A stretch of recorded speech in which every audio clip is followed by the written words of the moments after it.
What's up, everybody? Back again with another Digital Artcast. Thank you for tuning in. It is always a pleasure to be here and bring you guys some awesome artists, some awesome talks, and some awesome information of the world of entertainment art. Again, back with a regularity of episodes. Hopefully this one is landing again within a month of the last one, or 4 weeks. Again, these should be coming thick and fast, and hoping that you're learning a lot from them, depending on the setup and the initial layout of how I'm structuring these episodes. If you guys always have any improvements or comments or people you want me to talk to particularly, remember you can just leave some information in the comments, and you can inform and educate me to what you want to hear more of. My guest today is someone I met not even a year ago. I think it was at THU last, when would that be now? September. I think September last year. And we've kind of been on and off chatting about getting him on the podcast, and he is here today. So I'm going to attempt to say his name correctly. Today we have Filipe Teixeira. Okay, nice. Did I get that right? Okay. See? All that practice leading up to it, and I finally got it right. It's good, man. It's good. You did it perfectly. It's fine. Yeah, man. Awesome. Cool. Thank you for coming on and speaking to me. It's awesome that you are here. Yeah, of course.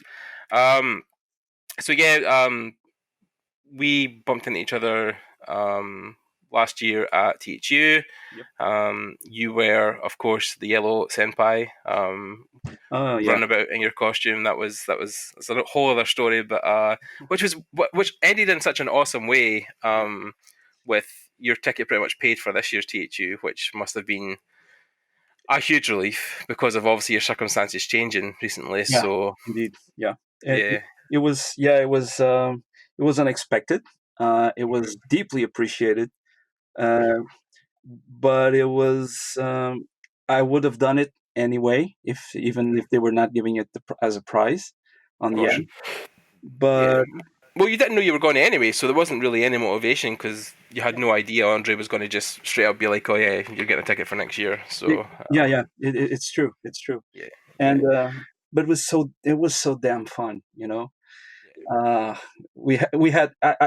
ended up going to the apartment every single night, full of bruises, sweaty as hell, and that suit stinks. It's but it was so damn funny. Yeah, no, I think I love the fact that Shuvo, even though he is this like big time CEO, run this company for 30 years, is still able to get down and dirty with the rest of the artists there and have a good time and kind of make fun of himself. So yeah, I was actually this was my third THU, right? Okay, yeah. So, but this was the first time I actually interacted with Shuzo. So I'd seen him on stage doing the karaoke thing of the previous years, and I already noticed he was pretty much not the typical CEO like you just mentioned. Yeah. But when I had this opportunity to interact with him, it was so cool to see. It was pretty much really down to earth, and just. He said, "Look, the first rule he said was this is for fun, okay? You guys just have to be the silliest possible and be improvise as much as you can, because we actually didn't rehearse any of it, okay? We had like the THU thing where we did the Sentai pose, and he would be the T, the other two guys would be the H, and me and the other guy would be the U. So, and we just came up with that thing in like 5 minutes, having a few glasses of wine. That's it. Everything else was just improv. Okay, but it was so fun, and it helped because Shuzo has a really good taste for homemade stuff. So that's a whole nother story with my bootleg process of bringing friends to THU and getting friends on THU. So it's awesome, man. I mean, Shuzo definitely was. I had that moment where I had seen him about because it's the same thing when you go to these networking events. Like you could be sitting next to somebody you know nothing about them, but they could be like this, because obviously Shuzo is like this huge guy who's built this whole industry in Japan and has this massive, Polygon Pictures is such a huge thing, and it's been going for so long. And Yeah. he was literally just, I think it was actually one of the last nights, maybe the second last night, before one of the jam sessions on stage. When I was up playing drums and stuff, and he was sitting at one of the pallets, and he was kind of sitting with his legs crossed on the floor, eating food from the food truck thing. Yeah. And I was just sitting next to him, and I got talking to him. I says, "Oh yeah, and what's your name?" And, "Oh, Shuzo, nice to meet you." And I was saying to him, I says, "Oh, you located in the States, or where are you working just now?" He's like, "Oh no, man, I've got a studio in Japan." And I was like, "All right, cool." And then as soon as you said Polygon Pictures, I was like, "Oh shit, like I know of you guys. You like worked on Knights of Sidonia." And he's like, "Oh yeah, but we've been working on loads of other stuff." And I was like, "Oh my god." And but then I knew nothing really about, Shizo, but he was just so humble to say, and he's Yeah. sitting with me and talk with me for like half an hour before we jammed, and Yeah. talk about his life, and it was really awesome. Yeah. So, And that's one of the things. It's actually one of the things I really enjoy at THU, for example, because mm, you and Shuzo was the biggest example I had there, which is mm, you have to talk because at the end of the day we're all just people, right? yeah, No matter your level of experience, your amount of know-how, or what you accomplished on life, it's just people. So, and he's just there, It's like um, he's enjoying just, okay, I was able to accomplish this, and now I'm mm, just reaping the fruits of it on a good way. But he also um, gives some of it back. He's pretty okay with giving you feedback. He's pretty okay with just talking about and sharing experience. I actually had I had an experience with him when we're just talking about our backgrounds and stuff. We're doing in the dressing room, just changing for our clothes. mm, And I told him that I think it was the Gonzalo that asked him that you're not the typical CEO, right? And he was telling, yeah, it's sometimes investors find it a bit weird, but mm, um, but he told me that he likes to do things on a pretty carefree mode, because yeah, you don't believe that life has to be taken on strain. And I told him that when I was at college, I did this thesis, mm, that the translation was, the title translation was, playing is not a lack of seriousness. mm, So, and we just we're talking about it a bit, because he, like I do, believes that if you're playing, uh, or having fun with a concept, it mm, helps you to get better ideas and better solutions than to try to approach it on a more sober perspective, yeah, because you're let's not use this, or let's not use that. And we we I I'm trying to get the good word, the adequate word. yeah, Yeah, we were shuffling around a few stories. I told him that at the time when I did this thesis, um, some of the, and not only them, but it's still continued today. But mm, usually, that when you're getting in that brainstorm period, the blue sky phase, you yeah, uh, the professionals for an art team or marketing team or whatever, they would just seal themselves shut in a room that had mm, all the walls just lined up with paper.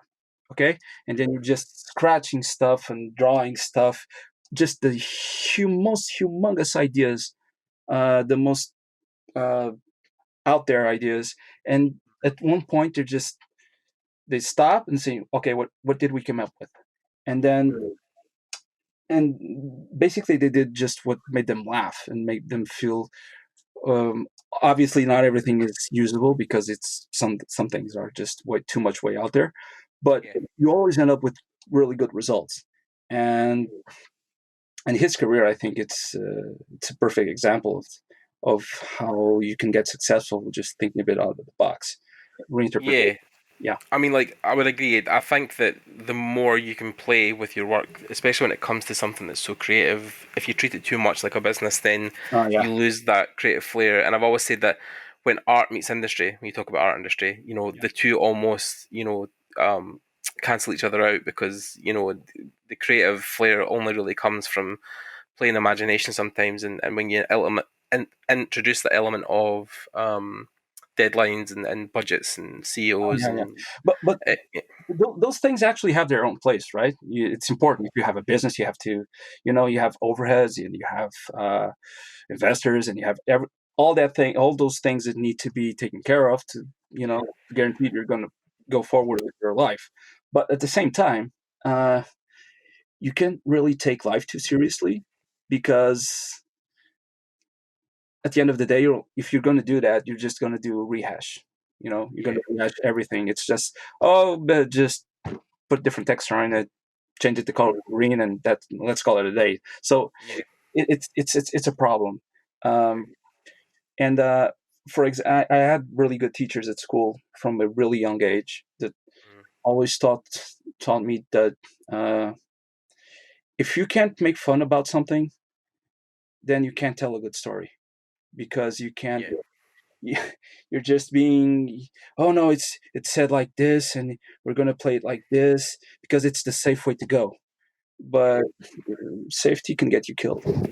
Probably yeah. It's against too risks. Yeah, it's too by the numbers. Like if you yeah, play it too close to your chest, then yeah, you can find that things get too overwhelmed, and then it ends up a mess because of that, and then you can't kind of go back and repair it. And I think one of the best examples I've seen of this was when I watched was probably one of the original inspirations for me, was watching the Double Fine adventure, which was the guys at Double Fine Studios making the point and click adventure they made, Broken Age, ah, yeah, when yeah. they done the Kickstarter, and Mhm. they had episodes where it was what they called the Art Jam, where Scott Campbell and a couple of different guys like Doug Chang came across and done, or no, Peter Chan, sorry, done a whole day of just basically drawing and painting and putting things on the wall, and there was no like expectation. Like they had a general guideline, but there was no set rules of it has to be this Yeah. tall or wide, and they were just coming up with the wildest ideas, like people who flew on combs and were combing the land like the grass was like hair, and people walking in the clouds, and these massive monsters that couldn't exist but were so cool to look at. And yeah, like I think that's a better approach almost to making really awesome concept art, than like you said, playing it by the numbers, and has to look like this, or he has to have two arms only, and one spinal cord and all this kind of shit. So Here's the thing. At one point, you have to come to terms with the basic concept that it's really hard to somebody to create something really new, because the way creativity and knowledge work is you build it up from something that you've seen before and experienced before, right? But at the same time, uh, if you probably can't really create anything new, you're basically telling the same stories over and over, yeah, but you can mess around a little bit with it. So the more you play less by the book, the mm-hmm. more likely you can create something that somebody can pinpoint as, oh, this is from these guys. Yeah, It's something like, well, everybody, there's like a buttload of RPGs out there, right? yeah, of Story-based course, games. But Bethesda created some of the most memorable RPGs from our time period, right? yeah, And they did it extraordinarily. They did it not only in futuristic styles. They did it on historically like medievally medievally. yeah, yeah. Well, more medieval like. From Skyrim to Fallout, there was Yeah, a exactly, whole genre exactly, change. Yeah, yeah, exactly. So, but they made it their thing. yeah. Um, so, They and had a style of building worlds that was very unique to Bethesda, to their take on like open worlds and lands you can explore, and how to make them interesting, and while still having fun, while still not making it too rigid or too by the numbers. yeah, exactly, Um, yeah. exactly. So then, was that something you applied when? Because you've worked. I mean, just before, because you recently went freelance, or well, you're kind of by contract, but you were with Miniclip for like Yeah, for what? I was there for 7 years and 7 months. Okay. I was mostly doing well, Mint is a mobile game company. Yeah. I was mostly assigned to their number one game, which is 8 ball pool. Yeah. So I was in charge of doing practically, uh, all the pool tables and all the pool cues, which were basically where people actually spent their money on. Okay. So I was in charge of doing that. I Okay. did pretty much over, I don't know, 500 or 600 cues. Wow. Uh, so I have some experience in reinventing the wheel.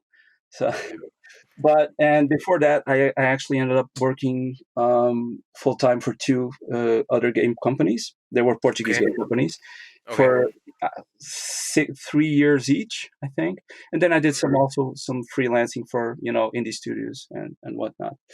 Yeah. So And yeah, so yeah, and then so how did Miniclip come about then? Because they're probably for when maybe that part of Portugal, but they're probably one of the bigger studios for the kind of the stories they tell or the games they have. They have quite a bigger presence, or are they kind of just seen as a smaller studio in Portugal, or are they? in Portugal, well, they're big. They're basically the biggest game company in Portugal. Um, Okay. so they're multinational. We also Right. have here Marmalade Studios. So they are Okay. Yeah. mobile, but they're smaller sized. Yeah. With Portugal, I think we have at the moment like 200 people. I think. Right. When I joined the studio, there were like 20 people working there, and then it Okay. grew to like it exploded for 200 or so in the past seven Wow. years. It was just huge. It was really Eh, huge. And 200 people for a studio is still like I would say massive. It's quite a big studio. yeah, yeah, in Portuguese standards, definitely. Yeah, in Hmm. Portuguese standards. Yeah. Well, I mean, when I was at Axis doing my time there, like they were just expanding and moving to a new office, but I'm sure they were close to 200 for a cinematic studio again. But yeah, I'd say it's still a bigger studio. I mean, no compared to maybe something like Ubisoft or the Yeah, bigger guys definitely. who have like hundreds and hundreds of people working for them. But then of course they're working across multiple titles. If you're just having maybe 200 people in one game, it's a bigger thing. So because Miniclip to me, when I say that name, I think the one game I had played was the Jetpack Joyride. Is that not one of their Oh no, it's not. IPs? It's not. It's not one of ours. It's Right. Okay. it's fine. It's perfect. It's okay. Yeah. No, but I don't think we ever had any partnership with them. I think we at one point probably we had those cross promotion games. Right. Okay. There was this. Yeah, I think we had one. Where they promote something in our games, Okay. and then we promote something of our games in their game. All right. I'm looking them up now. It was Half Brick Studio. Yeah. Yeah. I'm trying to remember even where Miniclip would have came in, but I'm sure I have at one point experience because I know this. I knew the studio. Like when I looked at that, I wasn't like, who the fuck are Miniclip? I was like, oh, I've heard of them. I know who that studio is. So, Yeah, yeah. honestly, it started in 2010 because the mobile division was created and funded here in Portugal. Right. Um, so we started doing some of the adaptations of a few games that were already successful on the website, Right. and then we started developing our own base stuff. Uh, we had at the time that I got in, I don't know, I think it was Extreme Skater. Okay. We had uh, oh wow, this is well, oh, Fragger. We had Okay. we had Yeah. Fragger, and I ended up one of my first assignments was doing the last mission pack for Fragger. Then I Okay. then I started doing enemies for a game that we had was Monster Island. Yeah, so Okay. I Yeah. created all the secondary characters and animations for the characters. Then we Yeah. started doing Hambo, which Oh yeah, I've seen bits and pieces of that advertised online. Yeah. yeah, and then we started working on a 8 ball pool for mobile, and there was Right. a bit of a lengthy process because it involved a lot of Yeah. server stuff, multiplayer stuff. So it was a really big project, and it ended up paying off. So Yeah. that's good. So is that was that the aim when you kind of first got into like doing art in general? Was that an end goal? Was working in games, maybe specifically mobile, or was it the game that was or the sorry the job that you felt was there at the time you could do or? Well, I think it's a bit of a mix of everything because I remember being in 1992 or 93.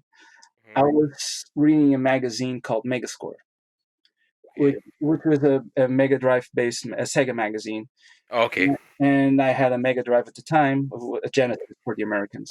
Me too. Me too. Yeah, I had the Genesis as well. Yeah. Yeah, I love that thing to death. So Yeah. I started buying the magazines at the time, and I saw this story, an article they made about uh, Golden Axe 2. And they showed people doing in the studio all the concepts and drawings and everything else. I said, wait, these guys are getting paid to do this? And I was Mhm. like 12, and I said, shit, I want to do this.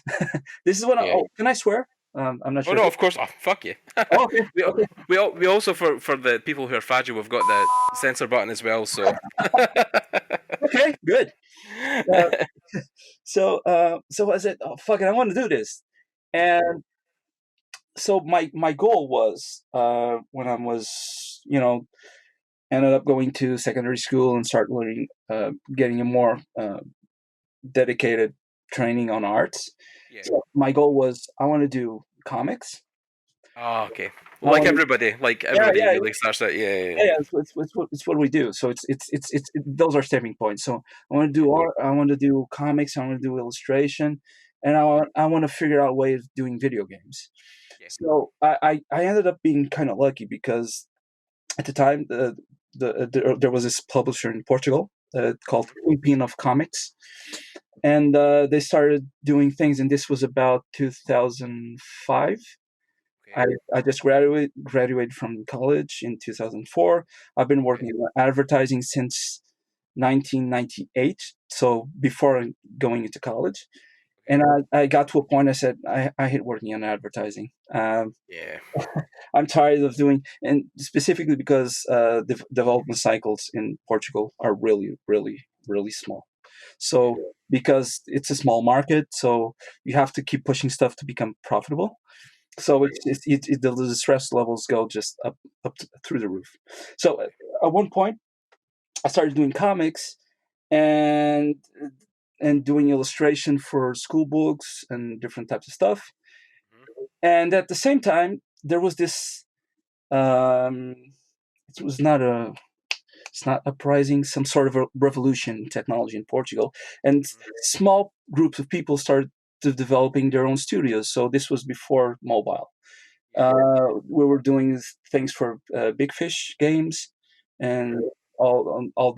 all those types of publishers. Yeah. So I started in a studio called Game Invest, which Okay. is basically a mother company that had, that sponsored smaller studios to basically three people studios or one man studios Mhm. to with resources and projects so they can start working. So I started working on games and animation there with I started doing concept art, even voice acting for an animated series that we had at the time, Okay. and things just started growing up. At Mhm. one point, after 3 years, I decided, okay, I need to try something different, Mhm. and so I spent a while as a freelancer doing artwork for indie studios, and Yeah. then another studio opened up called Biodroid. So I spent another 3 years there, and there was when I started doing. We did browser-based games like sandbox games where you have to go and explore, but mostly they were advert games. So Yeah. it was based for we had for a big Portuguese bank called Besh. Mhm. They were investing a lot in ecology and sustainability. So we made a game that you have to go through a natural park, Mhm. different types of animals. We had a screen or some sort of tablet, a futuristic tablet like a tricorder, where you had to register all the species and of plants and animals. Mhm. Uh, so I did a lot of stuff there, but also some mobile gaming. The first game I worked was Billabong Surf Trip, Okay. and at one point, I heard that Miniclip was funding opening a studio here in Portugal. I said, well, okay, the Mhm. mobile studio. And my thought process was my goal was not to go to work on mobile, but I think my thought process was, okay, so it's a big company, so it's not a Portuguese company, so they have studios in several parts of the world, so I can learn a lot from that, from a business standpoint. And at the same time, I believe that Portugal needed something of that dimension in here in Portugal. So for the country, to to help the industry bloom, and that's what I ended up doing. I joined the company. It was really funny because I went there to the interview with a friend of mine. So I stayed on the lobby playing a game first, so I could relax before going to talk with the CEO and everything else. And so my friend went first, and after an hour or so, he came out, and the front desk person signaled me to go in. And I said, as soon as I put my foot inside the office, I just heard like 20 people just screaming my name. And so the funniest part was, I looked around, and almost every single person in that room, I have worked with them in the past. So I basically got the job just as soon as I got through the door. Yeah. And so I stayed there for 7 years. I have a lot of my own DNA on the older product, and I think it was a really good project for me because I learned a lot and allowed me to do a lot of different things.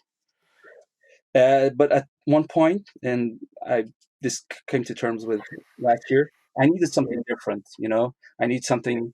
I don't say like working on AAA or something, because I think I'm more adequate for a mid-level studio, because the thing is, uh, I mean, you say that, but then the stuff you have been putting out recently, I feel, has definitely been a level up from the previous stuff I think you've been doing. Like, I think even just the draw this in your own style stuff that you were posting, like that was again a level up. I feel from where you were even like a year ago. okay, Because looking back on your stuff, you can see the times and dates when you've been posting stuff, and yeah, like I even thought that, like when you done I'm trying to remember the one, it was from the art by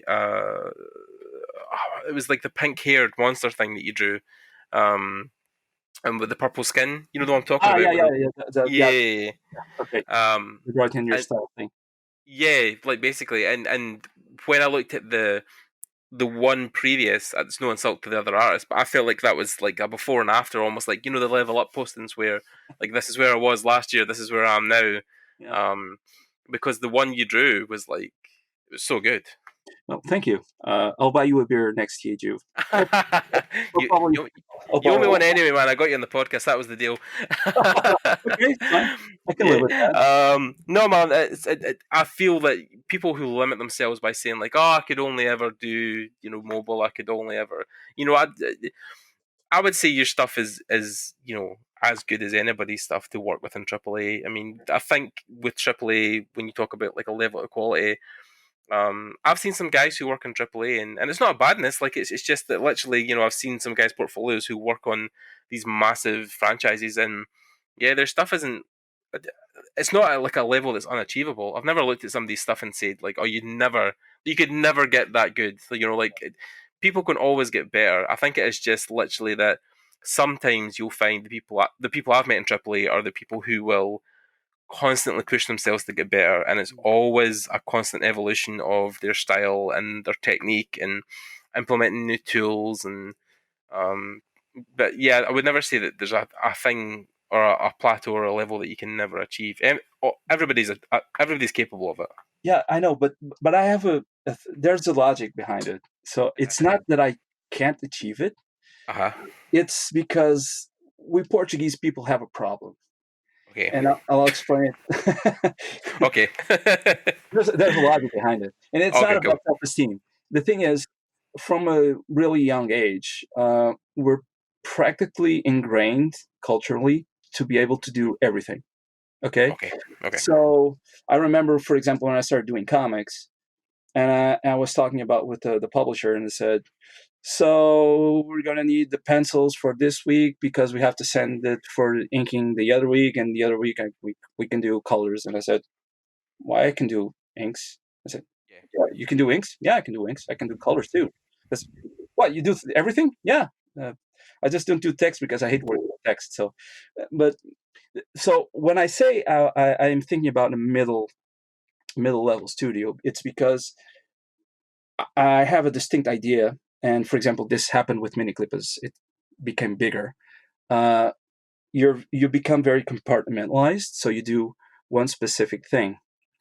And I like to do different types of things. I can do, concept art today. I can do user interface another day. I can do.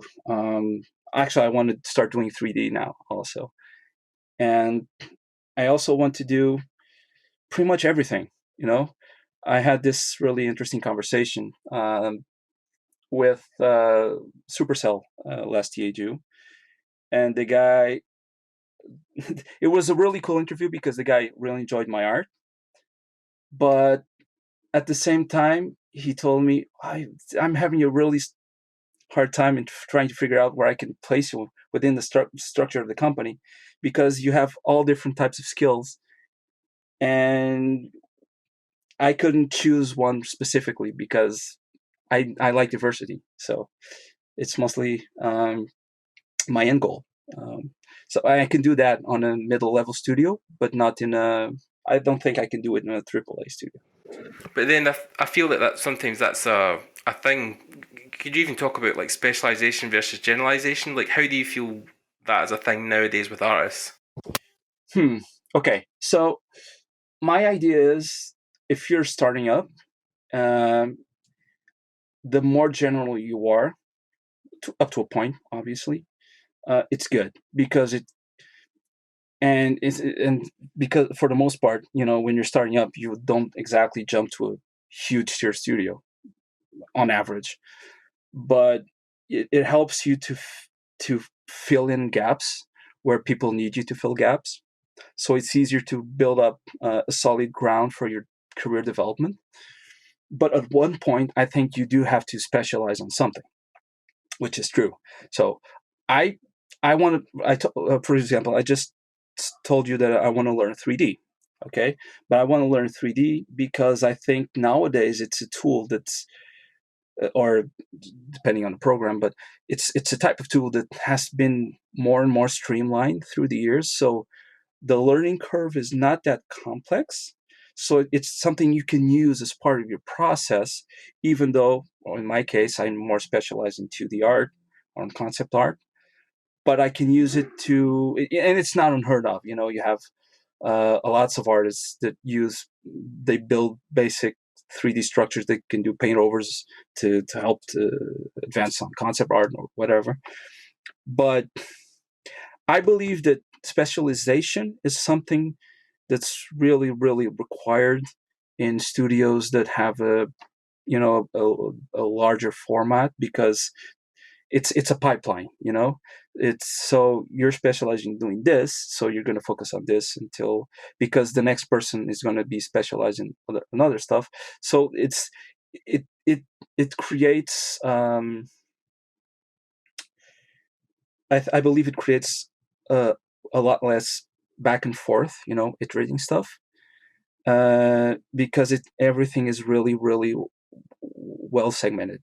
So personally, I think that to be, the more polyvalent, the more diverse you are, the more you can grow as an artist.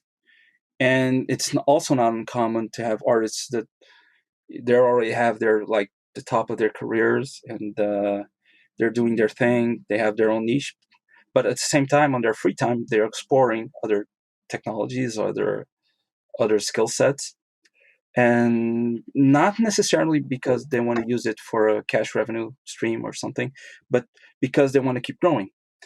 And I think it's something innate. I've never seen an artist that, in one way or another, is not trying to evolve. Okay, it's really it's ingrained to us, because we're all about the exploration and experimentation and the curiosity. I say, "Ooh, I didn't know you could do that," and you're just trying to figure out how to get there. Like you said, you never seen a piece of art and you look at it and say, "Oh, I can't do that." You said, "I can get there. I need to figure out why and how." Um, but yes, personally, I advise my advice, and I also teach for I'm not sure if you're aware of this. I just finished lecturing a class, and one of the things I did for this semester was to specifically tell to my students that the more you know, the best route you're going to be, because you're going to be more flexible to adjust to any type of project requests. Another example: if you're going to be for example, they're going for a vacancy for a concept artist, right?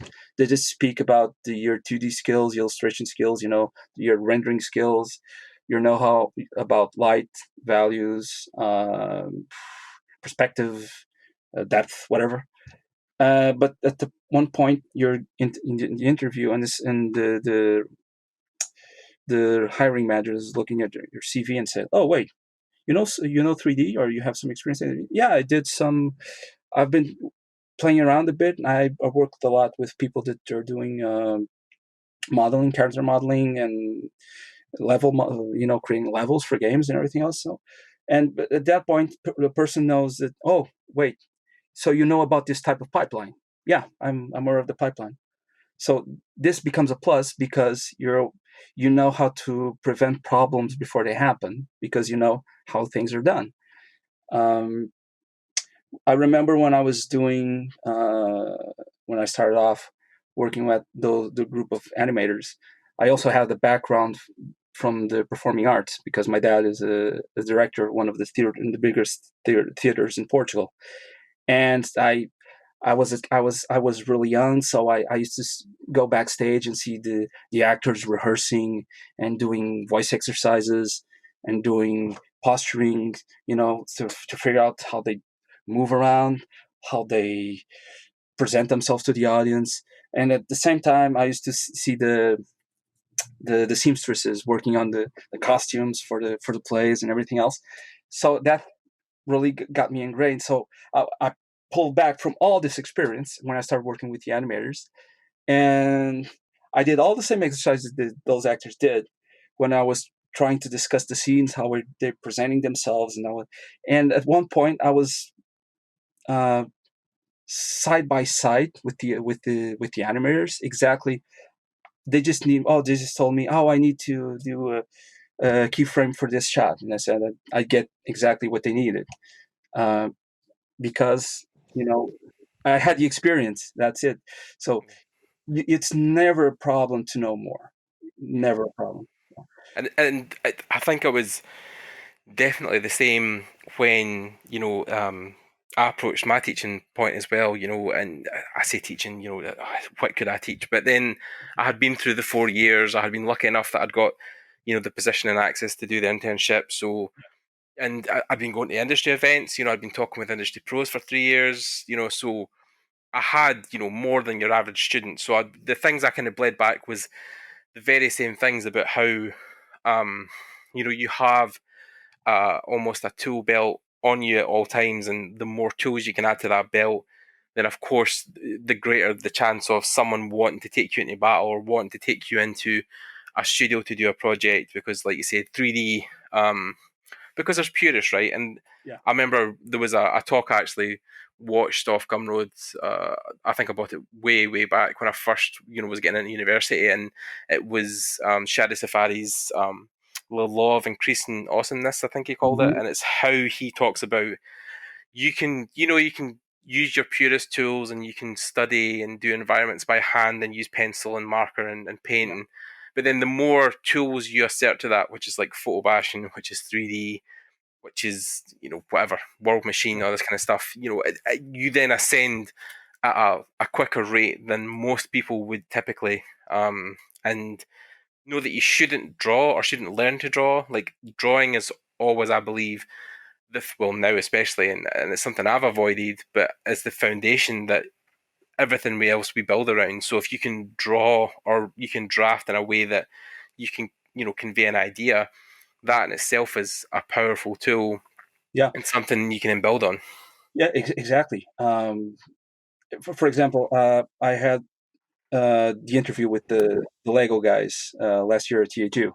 So one of the things that they really enjoyed on watching my portfolio was how I could get to do different types of styles and drawing techniques really quickly on my sketchbook. I would draft something really quickly, and I would always be carrying my sketchbook around. I actually got to a point where this is weird, but I have always with me 2 or 3 sketchbooks. Uh, I have 2 Android tablets, and one is mostly a backup, so I can use a digital sketchbook. I'm actually sketching while I'm talking with you Oh, on cool. my sketchbook. Nice. Uh, so and the best thing about it is, and it's really funny because my degree was on graphic design, Okay. and drawing was not encouraged. It was Oh. definitely not encouraged. Wow. I had me and a couple of other classmates from different how do you call it? It's not well, they were not from the same class, but the same year, Okay. and we were like the outcasts because we liked comics and we liked to draw stuff, and it was interesting. And one of them is working, I think, Ninja Theory. No, he All used to right. work. Okay. Okay, well, he also went to into the games thing. I went to also to games and animation, Right. but most of the others are not professional designers at the Yeah. moment. Yeah. But it was something that was for me was really confusing because drawing is like the basic for everything. If you want to learn how to visualize something, if you want to understand um, something in 3 dimensions, it's good. The drawing is good because it's exploratory. You can do it really quickly without without major fuss. Yeah. um, so yeah, and one of the things, and taking back, as a segue for this topic, when we talked about the 3D tools being more streamlined Mm-hmm. nowadays, I remember when my first year at THU, Mm-hmm. I don't remember who the talk was, Yeah. uh, but they mentioned that at the time 3D artists were mostly just technical guys. They Yeah. had they didn't work on the creative tools. Mm-hmm. So a few companies were trying to circumvent that, taking them to drawing classes so they can think more as artists and less as the guy that's building boxes and Yeah. doing, making sure the meshes are right and just the articulations are right. So and this, like, it helped me a lot, and I'm pretty sure that it gave me a pretty heads up uh, on my creative process and Yeah. career, because one of the things I did, I was 17 or 18, I think, when Mm-hmm. I went for my first job at an advertising company. I took my sketch portfolio, and funny enough, my first professional job was a storyboard for a porn advert. So Yeah. it was pretty. It was pretty cringy, and but it was also a very good professional experience. Okay. Uh, I would not do it again, but but it was fun because because in the ranks of the company, and it was considered one of the best companies in Portugal. Oh. I think it still is, and they won prizes not just in Portugal but outside of the country. But that's interesting Um, though as well because a lot of I'm reading this article where a lot of Japanese anime artists before they worked in big time anime shows, they would actually cut their teeth on hentai, so stuff from yeah, Japanese porn. So yeah, like yeah, art is art and industry is industry. So yeah, it doesn't really matter where it comes from. yeah. It's not it. Well, we all have those taboo issues where, oh, you shouldn't be working on that, and it's actually true that many artists have a pseudonym or Yeah. an alternate identity for when they're doing safe work and doing not so safe work. Oh man, the hardcover stuff that Spiridon's Yeah, been basically pushing is like incredible. I'm so glad that he got that book out because oh my god. I know, and I was not expecting it to grow as much as it did, but I'm really happy it did because it points out that there's something that needs to be worked on, and there's actually a will to see it happen. It's really for example, I heard at one point they were trying to censor Michelangelo's David statue because it had a penis, and it's not supposed to be showing a penis. And it's like, oh my god, we just regressed hundreds of years in history. Yeah, it's like the Dark Ages all over again. It's Yeah, like, yeah, yeah, yeah. yeah. I was actually reading, saw an article as we're that considered that we're practically going into a modern medieval time Oh god. because, well, and if you see the human history from a perspective, from a top down perspective, you Yeah. see everything comes in cycles. Yeah, of course. Uh, Like so there's war, there's government, then there's plague, and yeah, there's always like these parts of the experience where something major happens, something major changes. So yeah, yeah, you're right. Like, it goes in cycles. yeah. So I can understand that it's happening. It's like growing pains. Yeah. You have a child, and the child starts to learn to move around in their environment and to interact with the things in their environment, and then they start to develop other skills, that when you're mastered a bit, how to walk and to touch and to grab and to throw and whatnot, then you start to working on the other aspects that are your inner aspects, your personality, Yeah. your soft skills and everything else. And then you get to a point, a third stage, where you understand you have no limits, you can do everything. Then you go berserk because I can do this, I can do that, oh my god, the world's my oyster. And then you get to a point, I said, shit, I overdid it. Then you start to scale down and say, okay, let's streamline this a bit Mhm. so I can see where I can better focus on whatever I can do best. Then that's where you reach maturity. So uh, if you consider humanity not just as a group of organisms, but like a massive superorganism, we're practically in our teens now. So we're reaching that point where we can do everything. Yeah. But the understanding of knowledge is not that linear. So the thing is, there's a problem because there's and this is my disclaimer. This is a personal perspective. Okay, um, you're not endorsing it in any way, so you're safe. No, no, no. Uh, It's fine. Just see whatever you want, man. I don't give a shit. okay, it's fine. But I think that um, we're living on the dark side of democracy right now. What I mean is, you have it's democracy is the right to have your own perspective, your own free will, Yeah, your own freedoms. Exactly. of Okay. course. Yeah, But the thing is, most people don't understand that, and this is a problem also due to the lack of proper investment in education. yeah, So they don't understand that your freedom ends when the other person starts. yeah, Okay. And there's and they have also have this misinterpretation that, well, my perspective is valid as a citizen, right? yeah, So it means that my lack of culture is as valid as your head full of knowledge, if not okay, more. yeah, So it's not a problem of ill will. It's a problem of lack of interpretation and contextualization. yeah, So, for example, I remember that in 1998 or something, mm, NASA was saying, "Yay, we got probes on Mars. We're taking all these amazing pictures and then all this stuff." yeah, Fast forward 20 years, and the scientists are saying, for the nth time, the Earth is round. Okay, so and with the what happens is with the boom of the the communication era, where we have like I'm having this stream talk with you. of You're course.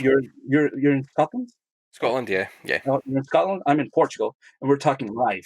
Okay, just the things started moving so fast that the society didn't have time to coalesce into it. So yeah, because I remember talking about of an artist's perspective. yeah, When I was younger, if I wanted to get comics or some sort of art related book, I yeah, had to go to a library. I had to go to um, a bookshop, something, a magazine shop. yeah, I remember when we started having internet, it was around 97 also. We started having the 50, the 60, 56K modems.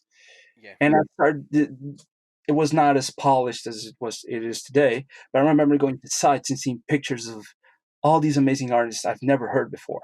Okay. And I said, fuck, if I had access and we start, and nowadays we have YouTube with tutorials and everything else. of So course.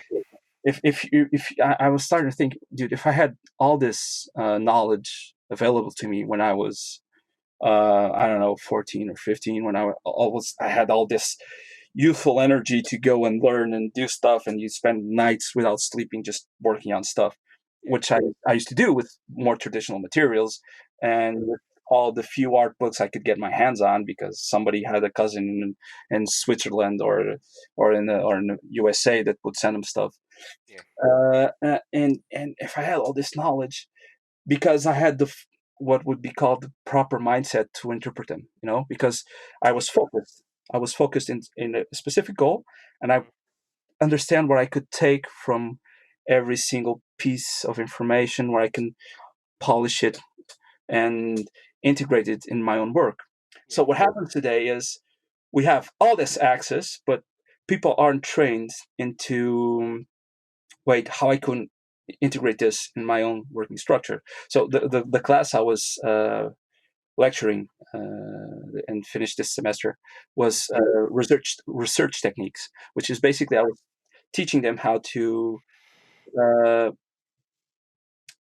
give proper solid grounds in how to prepare a project, how to make your best art decisions, or right, to even understand the market.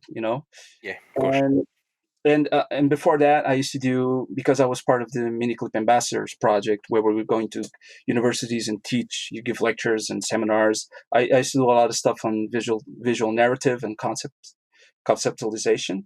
right, okay, Uh, and I talked about how to cross reference information, and we just analyzed movies or specific scenes of movies for a few hours, and it was a really dynamic process, because I'd question them, they question me back, and then we go back and forth until we came up with the answers. yeah, And I noticed that they're not really used to cross referencing information, and it scares me a lot, yeah, because you never had all this amount of knowledge, but you have very little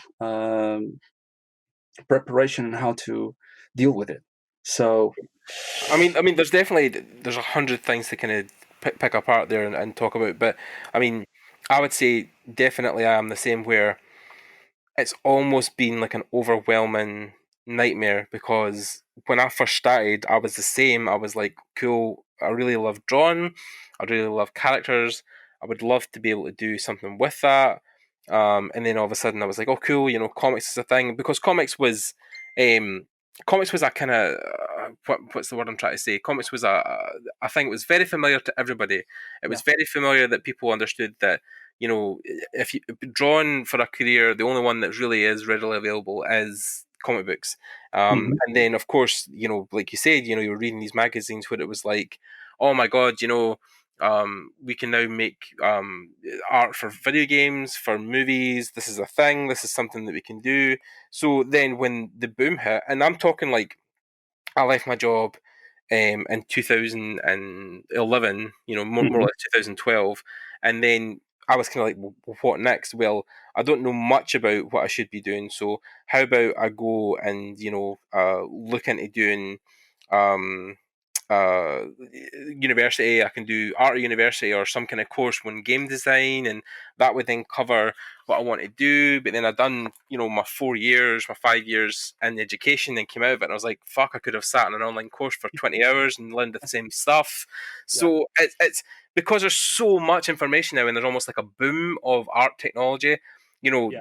no one was a thing for years. Then all of a sudden, Learn Squid was there. Then there was CubeBrush. Then there was something else and something else and something. And then YouTube exploded with all these. I mean, I remember listening to Modern Day James not too long ago talking to Serco, or Sikra Yeah. is one of the guys on YouTube, and he was like, "I have no formal training, and there's so much stuff online. Like, you could teach yourself anything now, including art, and you don't have to go to any formal training or you know. But then, as much as I agree with that, which is totally, I feel is totally true and valid, you could actually, you know, he says like Mark, is it no Marco Bucci, but the I'm trying to mean the name of the artist I'm trying to talk about. It's Marco or something, isn't it? The painter. Batman. No, it's yeah, Marco Bucci, Marco Bucci. Am I saying that right? Marco Bucci. I'm sure he is. Gucci. Yeah, Gucci. yeah. Gucci. Like Secret was saying that, you know, Marco's putting stuff out that like people would pay for and you can get for free on YouTube. Yeah. So he's like, that's totally valid and I totally agree with him. But at the same time, trying to discern what you want to do with that information and how to take it in, because you know we get to a point I'd be like, oh, I could do comics, but now I can do concept. Wait, Yeah. now I can also do 3D, or I could do VFX, or I could do editing, or I could, for me, it's been difficult to actually nail down what I want to do, and it's Yeah. took me to like this point, because even in November I was like, okay, I'm going to do some 3D stuff, but now that I'm leaving for Japan, um, I'm now like, I want to get back to my fundamentals. I want to Yeah. get back to drawing. I want to be doing concepts, specifically probably characters, Yeah. um, focusing on that, and then maybe even eventually in years to come, possibly even do 3D characters or collectibles. Because, you know, I think it's something that I learned too late, but like, even if you start your career in one aspect of the industry, you can always shift to doing something else. Yeah. So, yeah, All the knowledge you have is transversal. Yeah. yeah, It's all just a matter of tools that you're going to use next. yeah, Um, and the thing is, if you go to many of the great names in creative history, most of them are just late bloomers. The guys that ended up just making it up when they were 40s. In some cases even their 50s or 60s, because at one point, for some reason, the circumstances are right, and then the knowledge you have meets the circumstance it needs, mhm, and it just blooms out. So you can't really plot a process. For example, me, I like we discussed, I decided to take a break of a year or so just to mostly improve my skills. But what I'm figuring out now is not necessarily on improving skills. I'm finally putting them to paper because I ended up getting those skills because of all the people I've interacted with, all the tutorials I've watched, everything else. It was working on the subconscious part. yeah, So you're just crystallizing it and allowing yourself to figure out, oh, I know how to do this. Okay. yeah, So it's and it's not. I actually had a specific plan, but then I learned that sometimes you just need to go with the flow and not worry about planning too much. You have of to, course, create your constraints because you can't go overboard because of either money or because of time, because you have an end goal you want to reach. For example, for me, it's to get ready to the next THU, for example. But at the same time, I want to have fun in my process. I want to enjoy what I'm doing. So maybe the original plan got sidetracked because I've recovered something that I was not able to do for a long time, which was to really work on my things. yeah, And so I'm just going. I'm doing, for example, I did that Viking Jedi thing that yeah, I'm working on, and I start doing that, and I ended up with that result, which I'm actually polishing and giving a proper paint job on it. yeah. And then I started looking and I said, oh, I can use this to do something else. And I'm gonna later show it to you. It's when I get it done. But Nice. so I just allow it to get its own momentum and get the shape it needs and get the structure it needs. So okay, this is something I needed to do. This is not how I was going to do it initially, but I think it came out best for doing it this way instead of doing the other way I was thinking about. So I think you have to go and be agile with yourself for most of the Yeah, thing. you can't be so precious with a lot of your artwork, because people will get so finicky about line work or color or Yeah. composition, and Yeah. you just have to really throw a lot of that out the window and say, "Ah, fuck it." I've done this bit, it didn't turn out the way, or there's something I could improve. Great, let's go to the next one and let's improve and do something different. Because I mean, there was even the point, when I was early starting on this was early, and I was almost afraid to like touch my. But like, I'd get a brand new sketchbook, and I'd be like, "Oh, this is great," and I just would not touch it because I was so afraid of That first page. ruining the pages. Oh my god! But then one Yeah. of my friends done something ages ago in class, and it was hilarious. Where I was like, "Oh, look at this new sketchbook, and it's lovely and pristine white paper," and I didn't want to draw on it. And then I think it had been like a week or something. I still hadn't drew anything in it, and he was like, "Oh, dude, like, give me the sketchbook and I'll draw something." And I was like, "Oh, okay, cool," because I knew he could draw, so I was like, "Okay." So he just got the first two pages, and he got he was using a sharpie straight away, like a big kind of Yeah. thick sharpie, and I was like, "I wonder what he's going to draw. Maybe something inky." And he just basically like drew all these massive fucking squiggly lines across the first two pages. And I was like, no! And he's like, see, it's ruined now, so you don't have to give a shit. Just draw something in it. I was like, oh. But like, he was right. Like, I was so Yeah. precious about my sketchbook. So, Yeah. That's actually a rule I apply to my own things now, which is the basically first few pages are just scribbles. That's it. I don't even care anymore. I'm getting old. I don't care. I just want yeah, to get one, you know? I'm the same because I left my job at 28, and like that's me 33 now, so it's been a solid 5 years. And I think once you pass 30, especially, it's just like, ah, fuck this, man. Like, people didn't accept me for who I am, then fuck them. But yeah, it's the same with sketchbooks. It's like it should be a tool for learning. It's no there to be. It's not your portfolio, right? It's not something you're going to hand to an art director and say, "This is my work." That's the stuff you put in ArtStation. That's the stuff you gather up. But then, However, uh, however, I recommend for you guys, especially if you're going to interviews, and to have your sketchbook on you. And this, one of maybe your prettier sketchbooks though. yeah, okay, yeah, Yeah, yeah, the nicest one. Okay, yeah. the one does not have spaghetti falling off of it. Of course, yeah. But the thing is, I've noticed it, and if people are actually excited about your work, Yeah. and if you said, "Well, if do you guys like sketch?" They said, "Well, you have your sketchbook there. See, yeah, please let me see it." And then I ended up having interviews that were supposed to last only like 20 minutes to go Right. for an hour and a half because Wow. I pulled up the sketchbook and people were just talking about, "Oh, this is even better because this is shows the processes and how the your screwed up mind works and everything else." And so the chat continues and it builds up. So the sketchbook is also a good thing to always carry you around. So, I mean, it also depends on what job you're going for, right? Because if oh you yeah, were yeah, going for even like a storyboard artist or some previs, viz dev stuff, your sketchbook might even be more important than the finished pieces you produce. yeah, So, yeah, yeah, definitely yeah. So, yeah, I mean, there's 100 different ways to to skin a go cat. about But it. Yeah, yeah, but there's all these different avenues, and of course, and yeah, I think just always try and put your best foot forward, but don't be afraid to fail and grow and yeah, yeah, seek that next challenge and push yourself. And like with Felipe, like yourself, you yeah, could have easily stayed with Miniclip probably till you didn't want to draw anymore, which would have been maybe when you died. But yeah, but yeah, like yeah, you were like, no, I want to be uncomfortable, and it was like Jamaro Kindred, right, from Blizzard. yeah, yeah, So yeah, Jamaro is like a prime example. Like he basically invented a website called I Want to Work for Blizzard.com, and he got a job from that by posting work on it and sending it to Blizzard. And then after being there for I think only 4 years, maybe, he basically after the Barcelona gig, like the Non-Stop festival, he put his resignation in and he left Blizzard because he was like, I'm getting too comfortable again, and I was like, holy shit. So yeah, it's definitely something I think somebody said years ago. If you're the best person in the room, it's time to leave. So yeah, yeah. And here's the thing. Uh, I forgot to mention this because and there was this. I'm not sure if it was a problem out of culture or if it was a problem about the society at that point in time. right, yeah, But when I was younger, I had far too much people telling me what I could not do yeah, than what I could possibly do.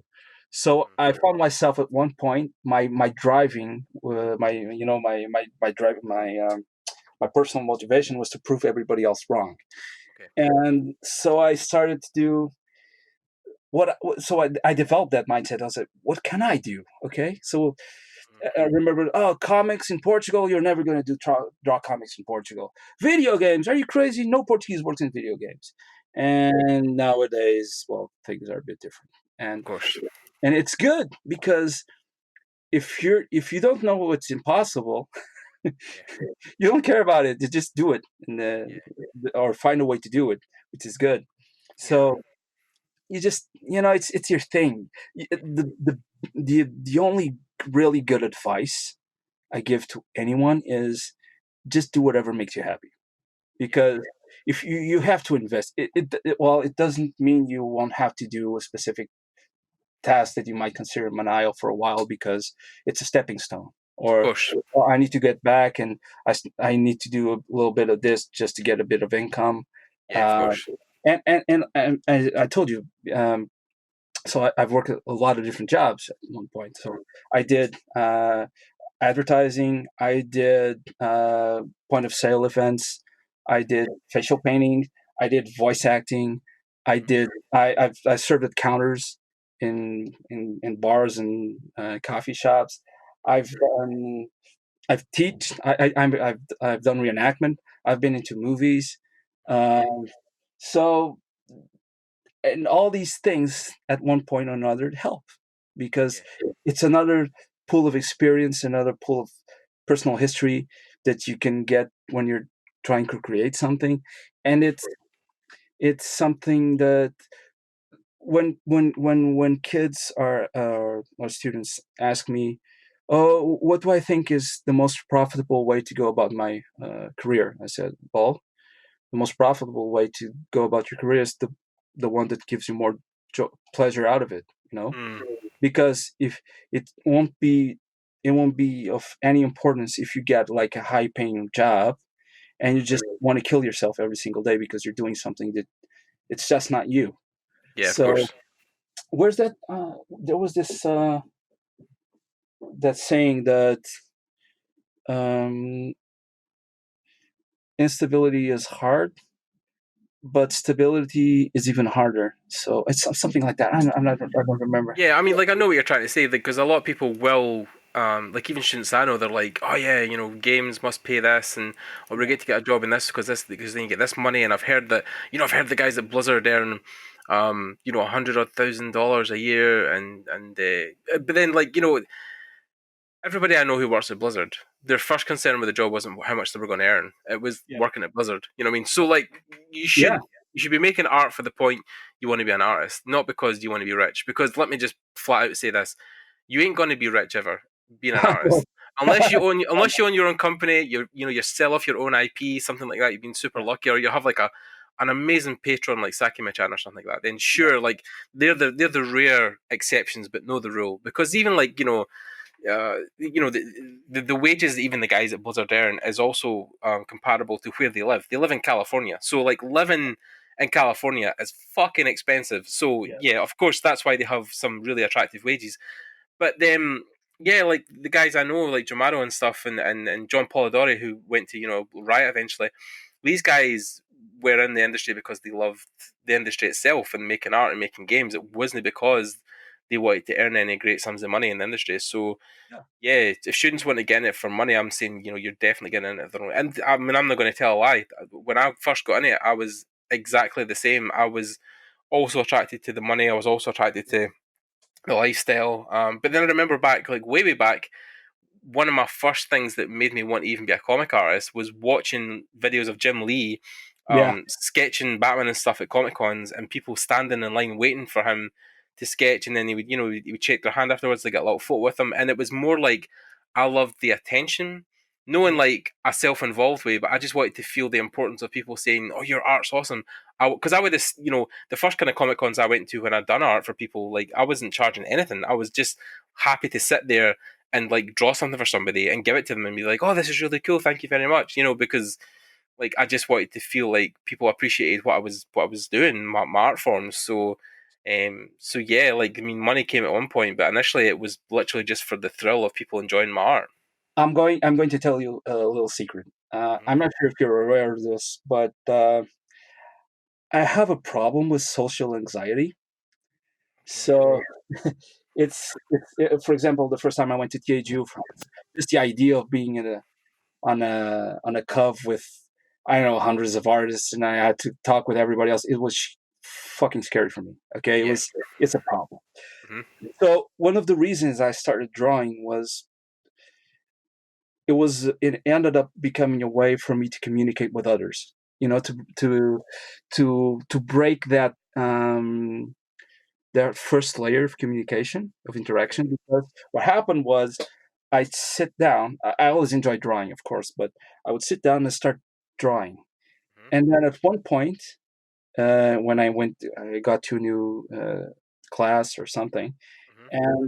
and my classmates would start watching me draw, Hmm. and they start to talk with me. So it forced me to reply back. Okay. Okay, so and I always enjoy telling stories because it's basically, well, like I told you, my dad's an actor and everything else, so Hmm. it's kind of in the family because my dad's an actor, but I have two uh, my two aunts and my uncle are all writers, Okay. and so the storytelling is a very big thing in our family. So I was Yeah. the first to really go on a more visual aspect of it. Okay. But so I just wanted to communicate with people, to show them things and make them make something they could look and Hmm. see. Oh, this is something different, you know. Yeah. The- and it starts to pull on a dialogue. For Hmm. example, I told you about those 600 cues I made Yeah. for miniclip. Yeah. So one of the questions I had, even within the company, said, "How the hell do you keep doing these things? They all come out so different from each other." Hmm. I said, well, I have a history for each one of them. I have a story. You know, Okay. I create a context. I create, and part of my pleasure was to go to see the feedback from the users and to see how they relate with the things, and if they were able to figure out the hints of everything I placed there, and it was so rewarding. You know, it's not, and it was not about the money. It was like you said, it was seeing people actually enjoying what you do, Yeah. Of and that's course. the best part.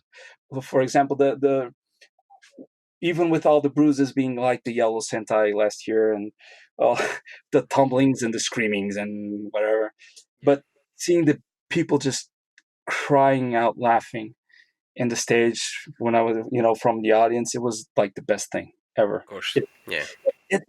that's what drives me, to make things that people enjoy and Yeah. you can sink their teeth in. So that's my goal. So, and if for whatever reason it's not getting there anymore, Mhm. or I feel that it has to be done in a different way, so Yeah. I'm going to follow it, because I Yeah. actually had a really pretty secure job where I used to work, Mhm. and the pay was not that bad, and Mhm. especially in considering Portuguese standards. Yeah. But I got to a point that I need to do something different. Of So course. No, you need to be honest with yourself because yeah, yeah, like you said, you could be there, you could be comfortable, but then at the same time, you're wanting to grow, you're wanting to change your outcome, and think what's the next step, and then I think to get that perspective, you really need to step back from what you're doing, yeah, and then have a really good look inward. And it's one of the sayings we have across here is that you can't see the forest for the trees, and it's very yeah, true that unless you're standing at a good distance, you can't really see what the next step or where the path leads next. And yeah, I totally agree that sometimes you need to have that thing where you leave, and it can be scary. But then if you are good enough, which you are, of course, sure, you will find opportunities come. And then I say, you say, you've kind of left and stuff, but you are still working for Lego. So, yeah. um, I'm actually doing a lot of stuff, not just for Lego. It's for a lot of different people. I've yeah. been doing I've been doing some. I can't tell it yet. No, of course, yeah. The But, NDA stuff is always a yeah, bummer, but yeah, yeah, yeah. But I've been, and that gives me, once again, it's like I'm doing different things. I'm yeah, doing things that I was not expecting to do uh, at all. Um, with after, it's like when they say that the stars align. The yeah, same week it was like I didn't announce it to anybody that I was leaving the company, yeah. but suddenly a lot of things just started raining into my mailbox. So I started planning a lot of things for different months. But it gives me the chance of doing all those different things I want to do. So yeah, it's just, you got to go with your flow, man. You got to do what's best for you. And I was actually I shared the conversation the previous day. It was an Alan Watts conversation that life is not a journey. So basically, it was talking. It does not. It's not. It doesn't matter what's your end goal. It's what you do in the middle. It's not the destination; it's the journey. Yeah. Exactly. Yeah. It's what you do, man. You're like, I've done so many different things in my life. Hopefully, I'm not going to die so soon. But if I can pretty much tell you that if for some reason something would happen, hopefully not, knock on wood. But if something happened and I was being my deathbed and thinking about it, and I said, well, I'm pretty sad because I won't see what's going to happen after this. But damn, it was worth it. Every single moment of it. It was worth it.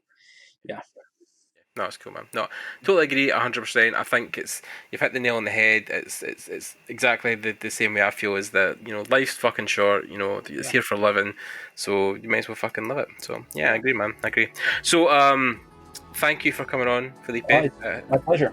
It's been awesome chatting about you. Thanks to everybody who's listened or who's tuned in. Again, if you're on YouTube or any other service, we're on multiple places, all the podcast services ever that will be here: Spotify, iTunes, Soundcloud, Acast, all that kind of stuff. We're also on YouTube, streaming some video as well if you want to see it in that way. Show some of Filipe's lovely artworks on there. I'll leave all his links below. If you want to leave any comments for Filipe down below, I'll make sure that he gets them and he can respond to them also on YouTube. And yeah, just heads up, guys. Stay tuned, and we'll have more shit coming in the future. Thanks again to Filipe, and I'll speak to you guys later. Bye.